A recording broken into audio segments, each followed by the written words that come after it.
Oleh kerana itu, setiap orang mempunyai perjalanan masing-masing, sama ada melalui syariat, tarekat, hakikat dan ma'rifat. Semuanya menuju Allah.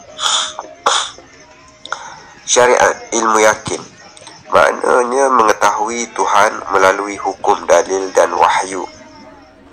Di sini tahap pengetahuan adalah tahap pengetahuan akal. Ilmu yakin, syariat, maknanya mengetahui melalui hukum, dalil dan wahyu. Tahap pengetahuannya hadapan kepada akal. Ibaratnya seperti seorang yang mendengar tentang api, dia tahu api itu panas berdasarkan berita ataupun ilmunya. Tapi jalan-jalan untuk jalan-jalan syariat ialah amal zahir, iaitu hukum hakam, halal haram, sembahyang, puasa dan sebagainya. Tujuan syariat ini adalah untuk menyucikan jasad tubuh dan memperbetulkan tindakan perbuatan agar sesuai dengan perintah Allah.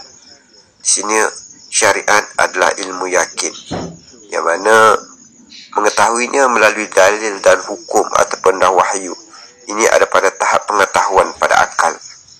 Jadi seorang yang mendengar, contohnya sebagai seorang yang mendengar tentang api, dia tahu api itu panas. Pengetahuannya adalah berdasarkan berita ataupun ilmu. Dalam mengenal Allah, menuju Allah, amalannya adalah seperti amalan zahir, amalan tubuh badan, yang mana melibatkan hukum hakam, halal dan haram, dan juga perbuatan seperti sembahyang, puasa, zakat dan sebagainya. Ini adalah dalam ilmu yakin, dalam syariat. Tujuannya adalah untuk menuju Allah adalah menyucikan jasad dan memperbetulkan tindakan agar sesuai dengan perintah dan juga kehendak Allah. Kedua adalah melalui tarekat menuju Allah, melalui tarekat, iaitu melalui ainul yakin.